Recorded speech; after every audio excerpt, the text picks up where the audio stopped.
ইরানের পারমাণবিক স্থাপনায় হামলায় যুক্তরাষ্ট্রের কোনো অর্জন নেই।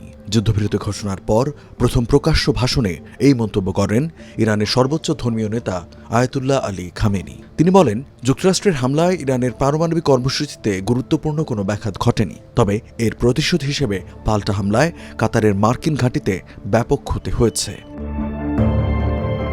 যদিও ইরানের 3টি পারমাণবিক স্থাপনায় বিমান হামলার পর থেকেই সেগুলো পুরোপুরি ধ্বংস হয়েছে বলে দাবি করে আসছিলেন মার্কিন প্রেসিডেন্ট ডোনাল্ড ট্রাম্প। তিনি বলেছিলেন, ইরানের 3টি গুরুত্বপূর্ণ পারমাণবিক স্থাপনায় চালানো হামলায় সেগুলো সম্পূর্ণ ধ্বংস হয়েছে।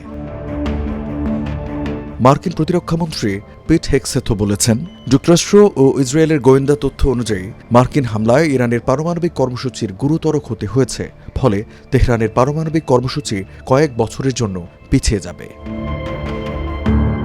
যদিও মার্কিন গোয়েন্দা সংস্থার ফাঁস হওয়া একটি প্রতিবেদনে বলা হয়েছে, হামলায় ইরানের পারমাণবিক কর্মসূচির বড় ক্ষতি হয়নি, তাদের পারমাণবিক কর্মসূচি কয়েক মাসের জন্য পিছিয়েছে কেবল। যদিও এমন তথ্য সামনে আসার পর একে ভুয়া প্রতিবেদন বলে দাবি করেছেন ট্রাম্প। ফাঁস হওয়া প্রতিবেদনে বলা হয়েছে, মার্কিন বিমান হামলার আগেই ফোর্দো থেকে ইউরেনিয়াম সরিয়ে নেওয়া হয়েছে। এ বিষয়ে প্রশ্ন করা হলে মার্কিন প্রতিরক্ষামন্ত্রী সাংবাদিকদের জানান, ইরানের ফোর্দো পারমাণবিক স্থাপনা থেকে ইউরেনিয়াম সরিয়ে নেয়ার কোনো গোয়েন্দা তথ্য মার্কিন বাহিনীর কাছে নেই। যুক্তরাষ্ট্র সেখানে বাংকার ব্লাস্টার বোমা দিয়ে হামলা চালিয়েছে। 13 জুন ইরানের একাধিক গুরুত্বপূর্ণ সামরিক স্থাপনায় বিমান হামলা চালায় ইসরায়েল। এর জবাবে কয়েক ঘণ্টার মধ্যে ইসরায়েলে ড্রোন ও ক্ষেপণাস্ত্র হামলা শুরু করে ইরান। দুই পক্ষের এই সংঘাতে জড়িয়ে পড়ে যুক্তরাষ্ট্র। 22 জুন ইরানের 3টি পারমাণবিক স্থাপনায় হামলা চালায় যুক্তরাষ্ট্র। এর জবাবে কাতারের মার্কিন ঘাঁটিতে হামলা চালায় তেহরান।